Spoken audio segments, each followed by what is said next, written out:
Today, we're continuing my series breaking down the mastery of Dr. Tori Olds. So, we're going to watch Dr. Tori Olds do a demonstration therapy session, and I'm going to break down why I think what she's doing is so effective. I've seen hundreds of tapes of master clinicians, and I'm excited to show you this tape because Tori is one of the best. She's at the top of the heap of the best therapists that I've seen. For those of you who don't know me, my name is Dr. Jordan Harris. I am a licensed marriage and family therapist, licensed professional counselor, and my expertise is in breaking down the skills of expert therapists so that average, everyday people like me and you can use them with our clients. So, we're going to watch a little bit of Tori Olds working in this demonstration session. Just to give you a little bit of background, if you haven't seen the previous video, uh, Tori is prompting this client to stay in her experience. This client tends to intellectualize, and Tori is prompting this client to stay with her experience. And honestly, this is a blind reaction. I have not seen this tape, so I don't know what's going to happen. But I'm really excited to watch it with you guys and give you a few thoughts. One other thing as we dive in, Tori believes very much in experiential therapy. So you'll see her prompting the client in that direction. She's going to stay out of talking about problems and try to get the client to go into her experience. So let's take a look at the magic of Tori Olds. Share my screen here. External and busy. So that's Yeah. why let's do the opposite of that. Okay. And just take a second and just see, because Okay. see how that feels for you. This is something you don't have time to really even probably open or address, or it doesn't feel like you have time. So now see how that is. See how that is for you to have it be so busy. Okay. Yeah. Yeah, how does it feel? Tired. Okay.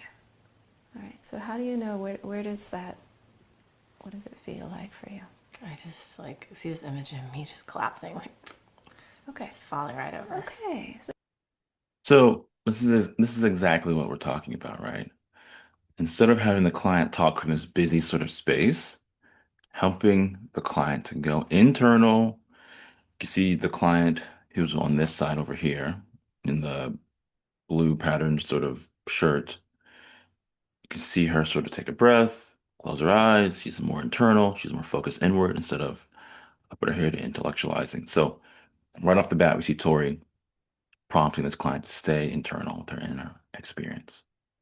So take a moment with the image and just see, like if it's like oh, that feels like it would be nice to collapse, or if it feels like strained in some way, like not, see how your system's finding its way with that. Because sometimes we do need to collapse a It's little just bit. like nothing's left. Like, Okay, and your hands move. Okay. yeah. Yeah. So just take a second and see as your hands are here. Do they want to be here, by the way? No, they're just like holding like just holding everything. Okay, so let's really slow down with that. Okay. Yeah. So notice how that feels in your arms. Okay. Yeah. Because there's a lot of holding. It feels, yeah, and there's some feeling that even comes as you begin to embody that. So take your time, just really notice, make real space. It's important. Some tears, some feeling. Actually, is my hand like the more my hands move, like I feel sad. Yeah. Okay. So this is really big. To me, this always feels sort of repetitive. Like I'm asking the client the same question again, again, and again. But the thing that I think Tori's really tuned into, which I think we can all learn from, is oftentimes we spend so much time avoiding our inner world that when we finally slow down and get in touch with it, it takes some time to really feel the nuances of it. And so by asking the client again and again and again, stay with this, sit in this feeling, Am I giving the client a few other prompts? She's trying to get the client to be more specific about how this feels. There's another thing that I think she's also probably doing. It'd be good to talk to her about this, which is sometimes clients have feelings that actually are protections against other feelings. And so sometimes when clients feel tired, that tiredness is more of a protection or reaction to a more core sort of emotional experience. Now, whether or not that's true for this client, the same process is working of if you just sit with this feeling right here, notice what else comes into your awareness. What else do you learn about this? That's what I say. When I'm working this way with my clients, one of the things that I say is, yeah, just stick with this because the more you do, the more you're going to learn about this feeling.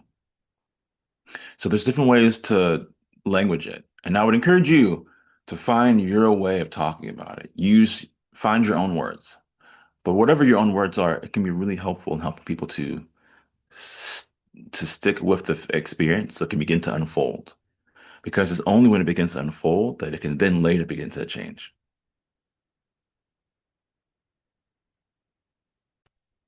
Take your time and just see, is it okay to stay with that, to explore that? So as you're exploring it, just see if it feels right to keep moving like that, or if they want to complete, move in any way. See what your arms need.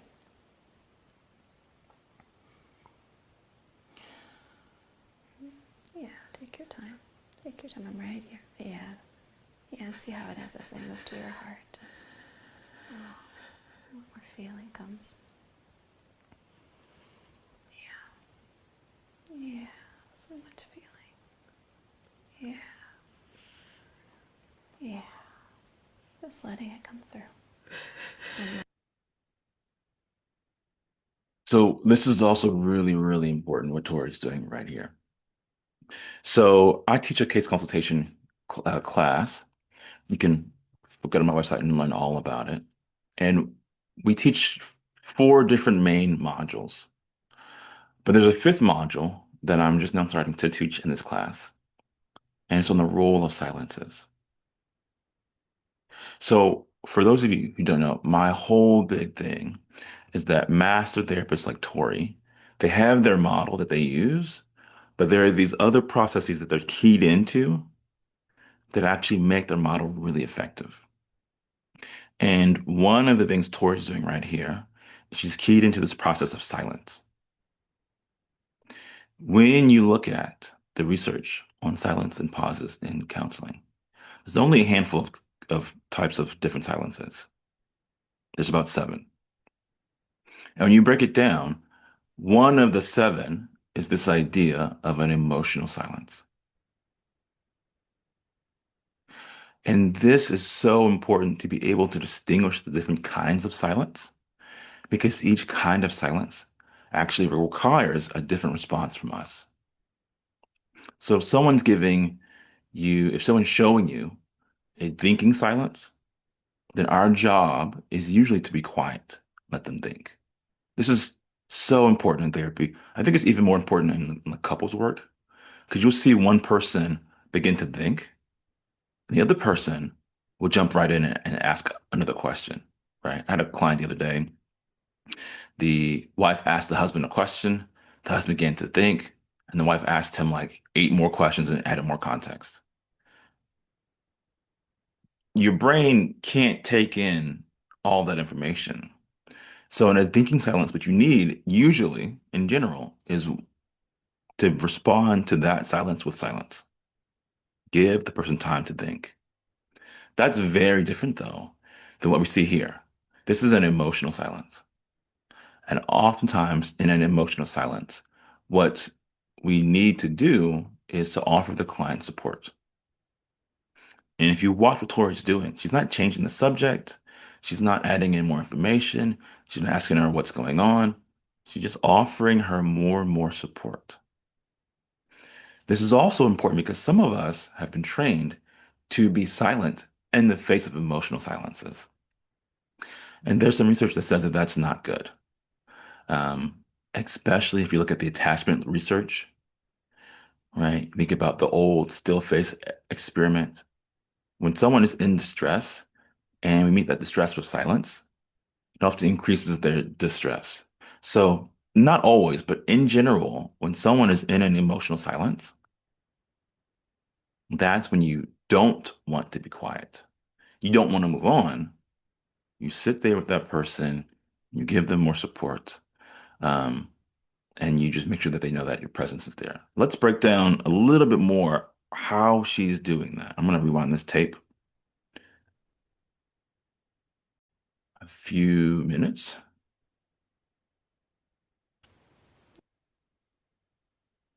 Yeah, so much feeling. Yeah, yeah. So she's really slow, she's really soft, and she's just reflecting here. She's reflecting verbally what the client is showing her. There's so much feeling.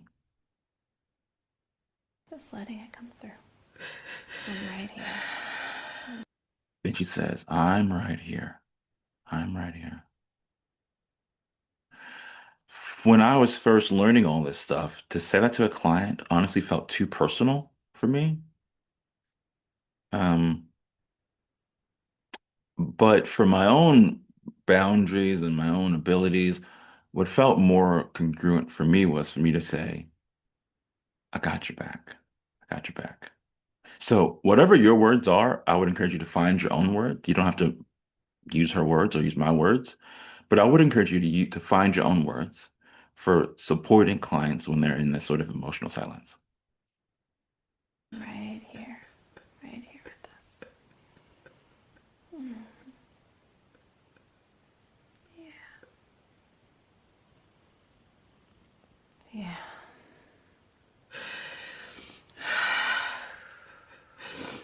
I think even Tori just saying, yeah, yeah, it's letting the client know that she's not alone.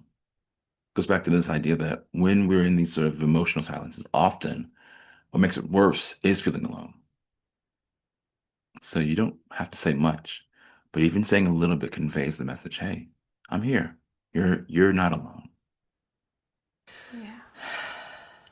Yeah. Mm-hmm. Is it okay to stay with that, feel this together? Yeah. How is that for you as the dares come?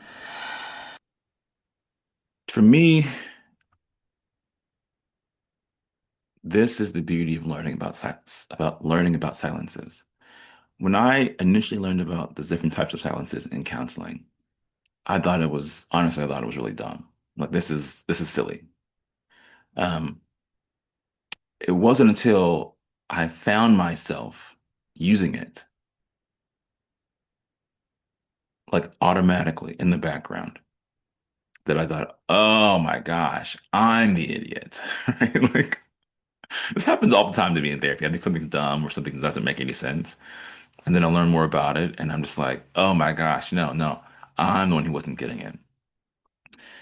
The thing that learning about silences gave me, and I think it gives a lot of us, is it really gives us a sense of timing, when to do what. And this is another one of those things that I think makes some therapists exceptional outside of your model, right? Outside if you're doing experiential work like a Tori, or if you're doing EMDR, or if you're doing hypnosis, or if you're doing, CBT, trauma focused, or whatever it is your modality, whatever the modality, timing is really important. When to do what. And if you notice, it's after the client takes some deep breaths and then begins to sort of regulate a little bit that Tori said something. But in the midst of this big emotional expression, Tori's just offering support. That's expert timing. Let's watch that again. Okay with that? Yeah. Yeah. Client's taking these deep breaths, trying to regulate. Yeah. Is it okay to stay with that? Feel this together? Yeah. How is that for you as the tears come? And that's when she asks, how is that for you as the tears come? Now she's asking for the client to speak from her inner experience. Yeah, masterful timing. What are you noticing? I just feel just tired. Yes, right. So I'm right here with you. I'm right here with you. Yeah. Yeah. We can hold it together. You've been holding a lot. You've been holding a lot, and we're taking our time to see what you need. This is like giving me goosebumps. This is really cool. This is really, really cool. So this is my hunch. And again, it'd be great to talk to Tori about this. The client moves from sadness back to tired, and Tori's probably thinking that this client is moving out of her experience. The client is moving back into reaction to the sadness, not staying with the sadness itself. So Tori's approach here is to give the client more support. Now, I'm going to say something that's going to sound kind of insane. My belief, and this is a belief, I don't know if this is true, but this is a belief that I hold, is that we don't offer people enough support in therapy. I think that we massively under support, which means undervalidate, under reflect, under affirm our clients. And I think this is actually chronic in our society. I think this is why people think that AI is sycophantic. Because they're like, people like talking to AI, but it just tells you what you want to hear. It just tells you that you're so great. And I'm like, okay, that is true or whatever, but it's pointing to a real need that most people walk around not getting validation and approval in their lives. And so wherever they can get it, they will get it. And I think in therapy, that shows up of, and it shows up in the way of people really needing a lot more support than we're often offering them. And so in this clip, you see Tori just double down. She just doubles down on the support. Let's do more support. If I give you more support, more safety, maybe then you actually have the internal resources to stick with the sadness instead of going to the tiredness. And it's when we can get to the sadness and really let that unfold that we can begin to let that change. So I think this is great. Let's watch that one more time as well. Yeah. We can hold it together. You've been holding a lot. Run back to Patchy a little bit more. Feel this together. Yeah.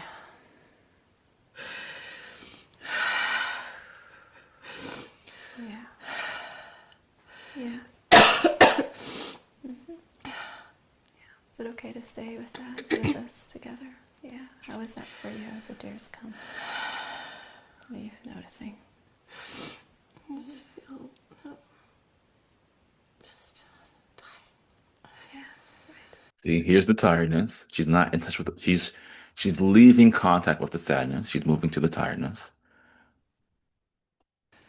So I'm right here with you. I'm right Tori leans in. If you're listening to this, Tori literally stops sitting back and leans in toward the client. here with you. Yeah. Yeah. We can hold it together. You've been holding a lot.